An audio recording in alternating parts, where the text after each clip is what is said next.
Бедный человек ловил рыбу в своей лодке, когда заметил маленького мальчика, дрейфующего в открытом море, но когда он объясняет, что произошло, рыбак впадает в панику, и вся его история меняется.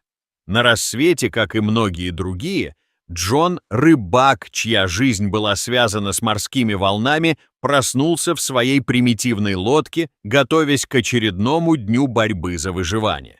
Лодка, служившая скорее убежищем, чем судном, несла на себе следы времени и штормов, как и он сам носил свои шрамы. «Черт возьми, где же рыба?» — пробормотал он себе под нос, бросив разочарованный взгляд на спокойные воды, расстилавшиеся перед ним, и на свою пустую сеть. Жизнь в море — это все, что Джон знал. 60-летний мужчина, одинокий, в компании с морем, встречал каждый день с надеждой и решимостью человека, у которого нет иного выбора, кроме как упорно идти вперед. Его мечта была простой, но казалась такой же далекой, как звезды, которые освещали его ночи. Чтобы собрать достаточно денег на покупку новой лодки, которая не грозила бы развалиться с каждой новой волной. День тянулся, и солнце, когда-то робкое, теперь сияло на небе, окрашивая море в оттенки золота и меди. Волны приносили пустые обещания, и рыбацкая сеть, забрасываемая раз за разом, возвращалась такой же пустой, как и его надежда. Еще один потраченный впустую день, разочарованно подумал он, когда солнце начало садиться. Однако именно тогда, посреди бескрайнего открытого моря, его внимание привлекло нечто необычное. Вдалеке, очень далеко, проплыл какой-то предмет, неразличимый на фоне заходящего солнца. Джон потер глаза, сомневаясь в собственном здравомыслии. «Должно быть, я бреду». «Это невозможно», — пробормотал он, но любопытство подтолкнуло его подойти к объекту. Когда он подошел ближе, очертания спасательной шлюпки стали четкими, одинокая точка надежды и отчаяния в бескрайней синеве. С бьющимся сильнее сердцем, движимой смесью страха и сострадания, Джон вел лодку, пока не добрался до спасательной шлюпки. То, что он обнаружил внутри, заставило его вздрогнуть, но не от холода, а от шока и неожиданности. Там был маленький мальчик, без сознания и раненый, с волосами, прилипшими к лбу из-за соленой воды, с трудом дышащий грудью и несколькими порезами на лбу, руке и ногах. Вещи. На мгновение мужчина был парализован, не в силах осознать происходящее перед его глазами. Как этот маленький мальчик оказался там, один, в спасательной шлюпке посреди моря? Серьезность ситуации вскоре вывела его из зоны комфорта. Джон действовал быстро, подтянул спасательную шлюпку поближе и осторожно перенес мальчика на свою лодку. Пока он это делал, в его голове роились вопросы, каждый из которых оставался без ответа. Кем был этот мальчик? Откуда он взялся? О нем и о том, что случилось, когда он был брошен на произвол судьбы, один и раненый, в коварных водах открытого моря. Не колеблясь, он вытащил малыша из воды и устроил его на узкой койке своей лодки, которая служила скорее временным убежищем, чем настоящим домом.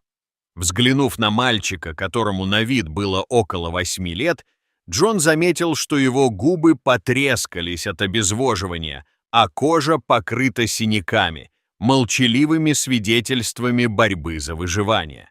Следующие 2 дня Джон посвятил уходу за мальчиком, который все еще был без сознания, предлагая ему пить свежую воду маленькими глотками и осторожно промывая его раны тем небольшим количеством свежей воды, которая еще оставалась. «Что с тобой случилось, мальчик?» — удивился он вслух, прикладывая влажную салфетку к лбу мальчика в надежде облегчить его дискомфорт. Ответа не последовало, только тишина, которую они разделили, усиленная шумом моря, бьющегося о корпус лодки. Утром 3-го дня тишину нарушил крик. Голос малыша, слабый, но полный отчаяния, заставил старика, который дремал на палубе в перерывах между рыбалкой, вздрогнуть. Вбежав в хижину, он обнаружил, что маленький мальчик проснулся. Его глаза были широко раскрыты от ужаса, как будто он все еще находился в плену кошмара, из которого не мог выбраться. Старик постарался успокоить мальчика как можно спокойнее, сказав: «Эй, все в порядке, теперь ты в безопасности. Я нашел тебя в воздухе и приютил. Ты в безопасности». Он надеялся, что его слова принесут хоть какое-то утешение, а нежное прикосновение к его плечу облегчит страх, читавшийся в глазах маленького мальчика. Однако ребенок был явно напуган, его тело было напряжено, а глаза осматривали маленькое пространство в поисках чего-то знакомого, чего-то, что имело смысл в его разрушенном мире. Сказал: «Скажи мне, малыш, что с тобой случилось?» — мягко спросил Джон, надеясь, что сможет как-то поделиться своей историей. Но травма была слишком глубока, слова терялись где-то между страхом и замешательством. Маленький мальчик просто плакал, и рыдания сотрясали его хрупкое тельце, в то время как рыбак, бессильный, но полный решимости помочь, оставался рядом с ним. «Успокойся, успокойся. Тебе не нужно ничего говорить прямо сейчас, хорошо? Просто отдохни», — сказал мужчина. В тот момент Джон понимал, что путь к разгадке тайны мальчика, пропавшего в море, только начался, но он был готов сделать все, что в его силах, чтобы защитить его и, возможно, вернуть ему надежду. «Я приготовлю тебе горячего шоколада», — сказал старик, направляясь на маленькую кухню, чтобы приготовить напиток.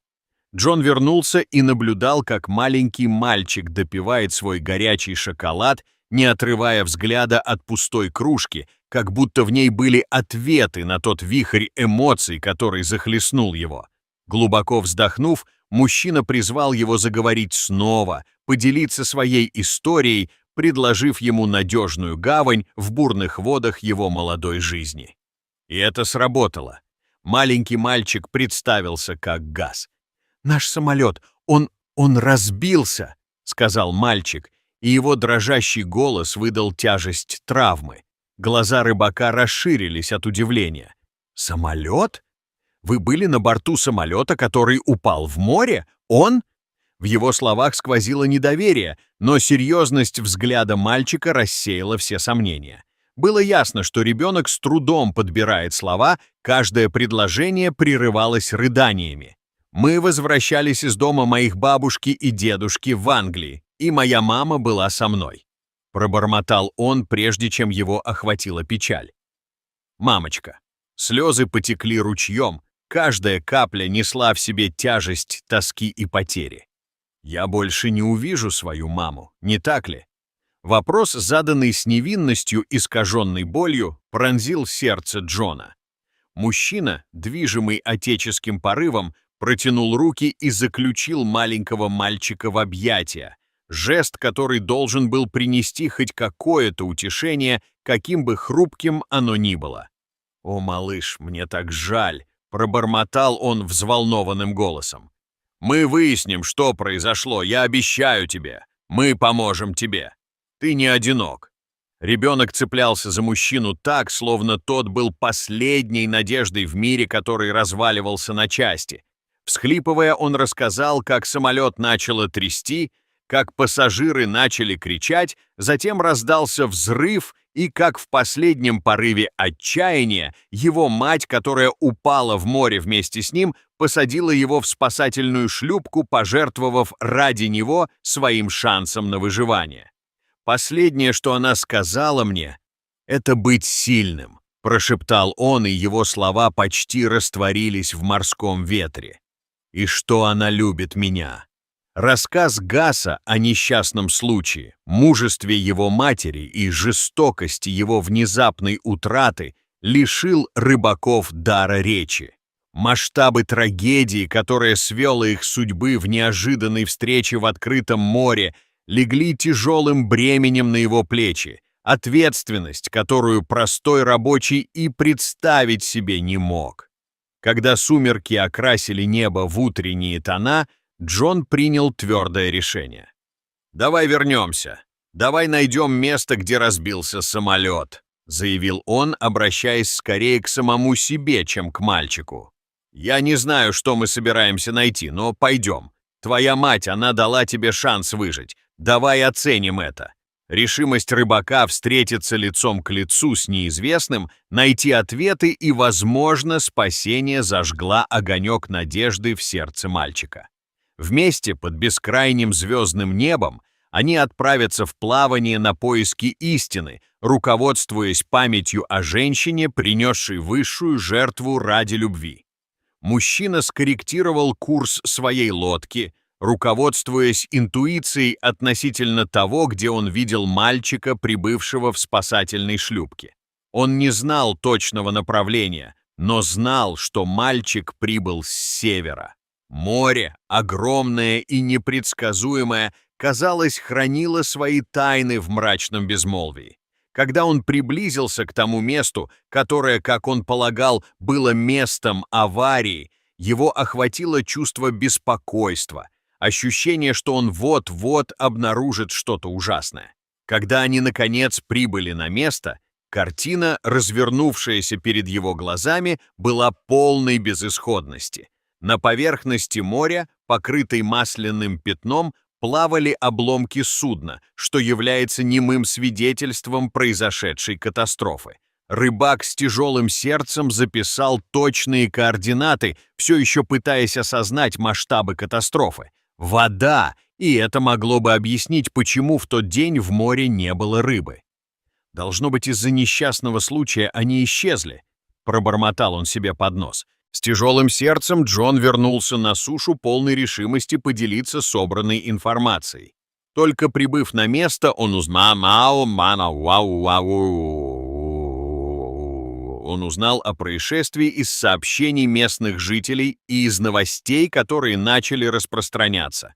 Пока он был в море, почти без связи, мир был потрясен трагедией с самолетом, который пропал без вести на 10 дней, а он ничего об этом не слышал. Недолго думая, джентльмен обратился в береговую полицию, сообщив им координаты места происшествия. Офицеры, пораженные точностью информации, начали действовать незамедлительно, запустив цепочку событий, которые позволили понять, как все произошло. Печальная правда выплыла наружу. Самолет стал жертвой террористического захвата, который закончился разрушительным взрывом. Гас и его мать, которые сидели внизу самолета, чудом выжили, добравшись вплавь до спасательной шлюпки. Но то, что на секунду показалось им спасением, превратилось в самый страшный кошмар, когда они увидели, что лодка слишком мала и в ней может поместиться только один из них. Женщина пожертвовала собой, чтобы ее сын смог выжить. Это было одновременно чудом и болезненным напоминанием о хрупкости жизни. С разбитым сердцем рыбак выслушал рассказ о несчастном случае и одинокой борьбе маленького мальчика, который несколько дней плыл по течению, чтобы выжить. Мальчик, который смирился со своей мрачной судьбой, плавая посреди открытого моря, и представить себе не мог, что встретит ангела-хранителя. И никто, особенно Джон, размышляя о событиях, не мог представить, что произойдет дальше. Решение спасти маленького Гаса и передать координаты властям не только дало бы надежду семьям жертв аварии на выздоровление, но и изменило бы ход их жизни. Пока спасатели, используя информацию, полученную от мужчины, приступали к поискам, рыбак и мальчик были доставлены в больницу. В больнице, в стерильном белом свете, заливавшем коридоры, старик стоял рядом с Гасом, наблюдая, как тот мирно спит. Мальчик, оказавшись теперь в безопасном окружении, наконец-то, казалось, обрел покой после того водоворота событий, который привел его сюда. Джон, несмотря на усталость, отразившуюся на его лице, почувствовал внутреннее спокойствие. Когда увидел, что малыш отдыхает, и чувство выполненного долга согрело его сердце. Это было. И тут безмятежность момента была нарушена торопливыми шагами и страдальческим голосом мужчины, эхом отдавшимся в коридоре. «Мой сын! Мой сын!» Крик, полный отчаяния и надежды, заставил всех присутствующих обратить свое внимание на фигуру мужчины в костюме, который ворвался в комнату. Его глаза лихорадочно искали мальчика, пока, когда он нашел его, у него не подогнулись колени, и он бросился обнимать его. «О, боже мой, Гас!» — закричал он. «Папа!» Мальчик проснулся в испуге. Когда он узнал своего отца, то бросился в его объятия, что заставило Джона от волнения отвернуться. Это было эмоциональное воссоединение для отца, который думал, что никогда больше не увидит своего драгоценного сына. Услышав все о катастрофе, о том, как его жена пожертвовала собой ради их сына, о рыбаках, спасавших его, и о том, как они нашли место происшествия, богач был потрясен больше, чем когда-либо. Он оплакивал свою жену, но... Джулиан, то улыбаясь, то плача, повернулся к Джону, выражая благодарность, которую невозможно было выразить словами. «Ты спас моего сына! Как я могу отблагодарить тебя? Я сделаю все, что угодно», — сказал он взволнованным голосом. Джентльмен, смущенный таким вниманием, покачал головой. «Мне ничего не нужно, сэр. Мне достаточно просто видеть мальчика здоровым», — ответил он, и в его словах сквозили простота и великодушие. Воссоединение отца и сына стало лучом света посреди трагедии, которая потрясла столько жизней. К сожалению, радость этого момента была омрачена печалью. Мать маленького мальчика не выжила после несчастного случая в ледяной воде. В течение нескольких дней после спасательной операции были найдены тела 150 жертв, еще 80 пропали без вести, и ее тело было среди найденных. Небольшая семья, в которой теперь осталось двое, столкнулась с проблемой восстановления своей жизни без любимой матери и жены. Несмотря на боль и утрату, Гас нашел в Джоне поддержку и привязанность, как если бы он был дедушкой, которого подарила ему судьба. Привязанность между рыбаком и мальчиком быстро росла, и маленький мальчик выразил желание, чтобы этот человек всегда навещал его. И он всегда приезжал к ним на выходные, чтобы посмотреть, как идет на поправку маленький мальчик. Тронутый историей рыбака и осознавая финансовые трудности, с которыми тот столкнулся, Джулиан решил действовать. История Джона о мужестве и самоотверженности глубоко тронула отца мальчика, который увидел в рыбаке не только спасителя своего сына, но и человека с большим сердцем, который преодолел открытое море, чтобы вернуть своего малыша. В голове Джулиана начал формироваться план, как отплатить этому человеку за доброту. Жест, который изменил жизнь скромного рыбака так, как он и представить себе не мог. Солнечным утром, когда над головой простиралось бесконечно голубое небо, а спокойное море отражало солнечный свет, как зеркало, Джон был на берегу, готовясь к очередному уикенду в гостях у своего нового маленького друга. Несмотря на трудности, он нашел новый повод для улыбки. Дружба с Гасом и его отцом, которые превратили его одинокую жизнь в радостную. Именно тогда он услышал знакомый голос, зовущий его по имени. Когда он поднял голову и обернулся, то увидел, что к нему приближаются миллионер и мальчик, у обоих в глазах светилось возбуждение. «Сюрприз!» — они закричали, указывая на что-то позади Джона. Обернувшись, он не поверил своим глазам. Недалеко от берега стояла на якоре огромная, совершенно новая лодка с элегантными линиями, обещающая невообразимые приключения. «Это твое, Джон», — радостно сказал малыш.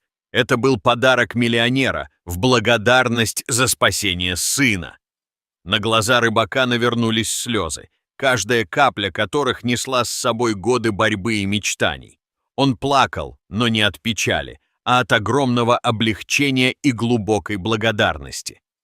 «Я не знаю, что сказать», — пробормотал он, его слова путались от волнения. «Вы спасли моего сына.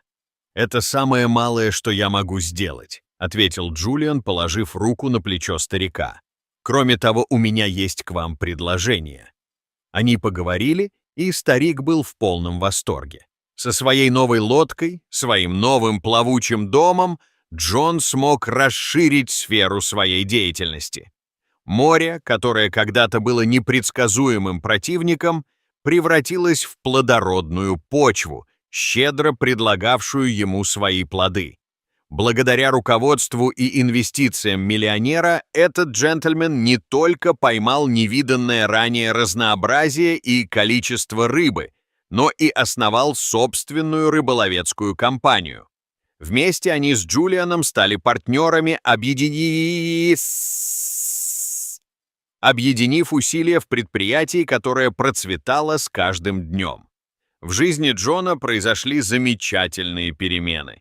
Там, где раньше были одиночество и неуверенность, теперь были цель и товарищество. Маленький мальчик, часто находившийся рядом с ним, стал ему как внук, а миллионер – другом, сыном и наставником. Прибрежное сообщество, которое видело в нем простого рыбака, теперь уважало его как успешного бизнесмена. Так Джон жил счастливо, плавая не только по морским просторам, но и по безграничным возможностям жизни. Спасая заблудившегося мальчика, он нашел способ спасти самого себя, открыв для себя, что иногда именно в отдаче мы находим истинный смысл получения. И если вам понравилась эта история, я уверен, что следующее видео, которое появится на вашем экране, тоже вас растрогает. Не забудьте подписаться, поставить большой палец вверх и активировать колокольчик для уведомлений, чтобы не пропустить ни одно из наших следующих видео. Увидимся в следующей трогательной истории.